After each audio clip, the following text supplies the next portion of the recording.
Ça se voit qu'ils aiment leur métier, ils font vraiment tout pour que leur bête soit bien et que le lait soit de bonne qualité.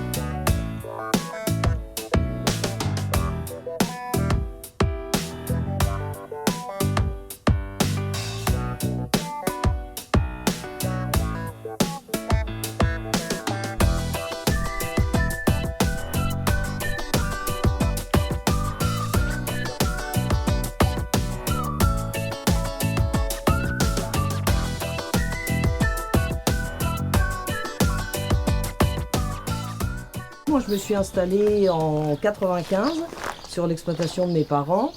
Au départ, il y avait un troupeau de chèvres et un troupeau de vaches.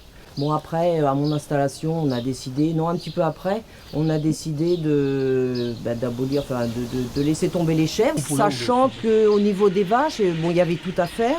Elles étaient dans une étable et bon, on a quand même construit, tous les bâtiments, quoi, bâtiments, salle de traite. Voilà.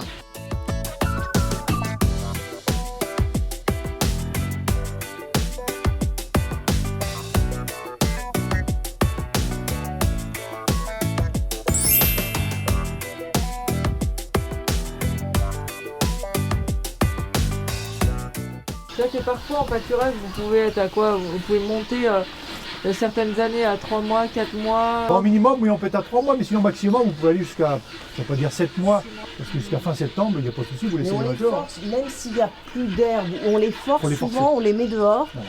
Déjà, ça leur fait du bien aux pattes, elles se promènent. Voilà, même si elles sont dehors, 2 heures dehors, ma foi, c'est très bien.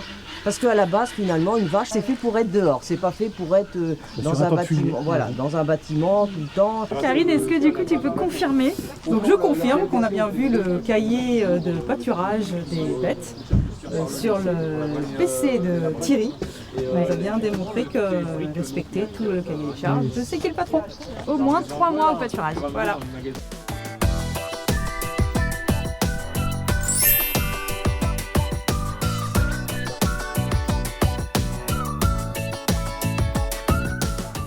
Ma ration de la journée, parce que bon, avant au champ, alors là, il y a du maïs, du correcteur, enfin des concentrés, hein. du tourteau de colza, et puis de l'herbe.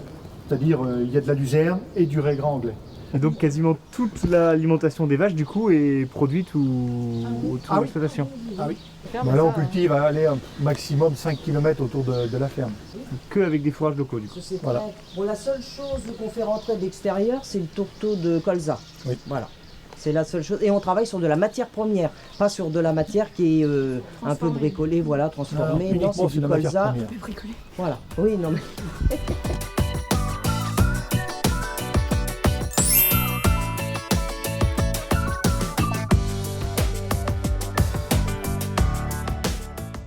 Alors du coup, dans le cahier des charges, on a un des critères qui est que les vaches sont nourries sans OGM. On l'a dit, est-ce que vous avez un moyen peut-être de le montrer, qu'on puisse vérifier? Ça, c'est donc ça, c'est les semences.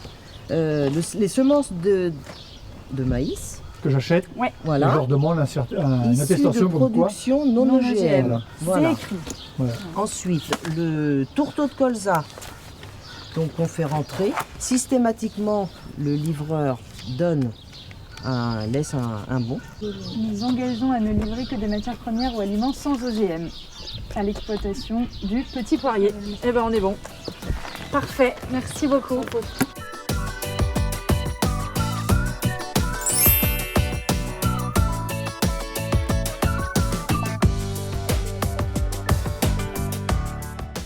On a un dernier point du coup sur la rémunération. C'est quand même un des critères qui est fondamentaux pour nous. C'est le sujet qui fâche. Donc normalement c'est 39 centimes par litre. Oui. Est-ce que ça c'est respecté?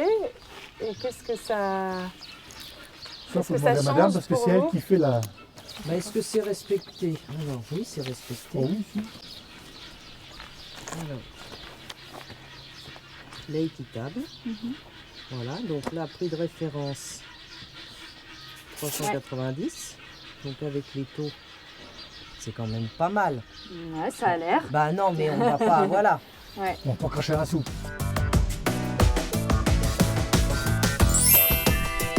Donc on est parti au départ à 12-13%, 14%, je sais plus. Enfin, Et voilà. concrètement, du coup, en plus par mois ou à l'année, c'est vraiment Si significatif. tout le monde était comme moi, ça y est. Le prix du litre de lait est plus élevé aujourd'hui qu'il y a 4 ans ou 5 ans. Ça va nous permettre de régler des factures en plus. Oui, c'est ça. Voilà. Ouais, d'accord. Et si on pouvait arriver, c'est vrai que avec se faire connaître ce 50%. lait-là.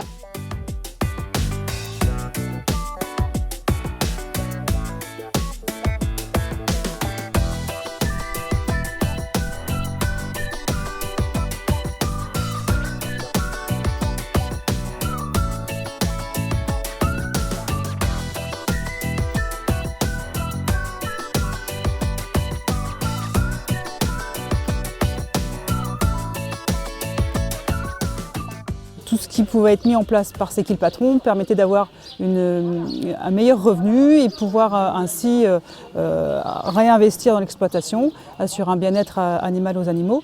Et donc c'est du plus pour l'agriculteur. Et ce qu'il souhaite, c'est qu'il y ait de plus en plus de consommateurs pour pouvoir arriver à produire plus de lait pour C'est qui le patron. On va maintenant à la laiterie, voir le traitement du lait de Thierry. Et on va pouvoir découvrir comment est mis en bouteille le lait de Thierry.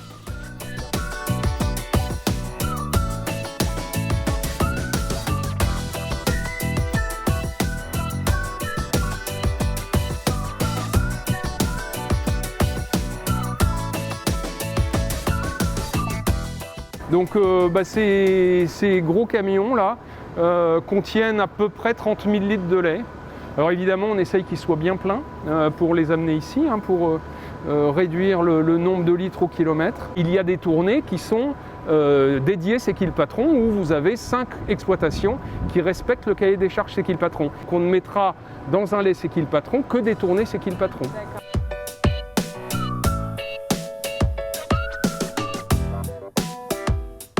Donc toi, à ton niveau, comment tu es sûr que à l'intérieur d'une brique C'est qui le patron, c'est bien du lait C'est qui le patron? Alors on est sûr de ça, à partir du moment où on remplit un tank avec du lait cru, on y incrémente un code produit obligatoire. Et ce code produit en fait va me bloquer derrière si moi je ne renseigne pas les bons codes produits avant production. Donc quoi qu'il arrive, je serai bloqué, ça m'empêchera de démarrer.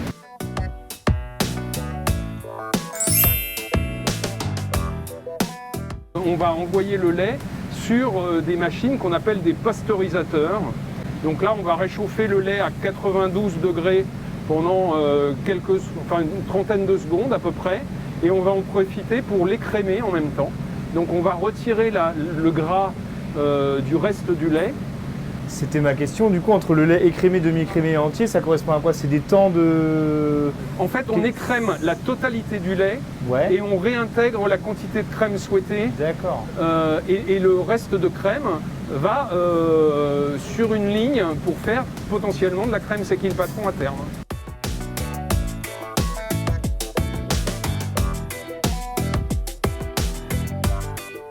On part d'une bobine comme ça, là, qui se déroule. Vous avez une bobine pleine, ça fait 8000 briques. On va stériliser en fait l'emballage. Vous vous rappelez qu'on a stérilisé le lait et on va réunir le lait stérile à l'intérieur d'un emballage stérile pour obtenir la brique. Produit stérile. Donc en effet, on est sur des produits stériles.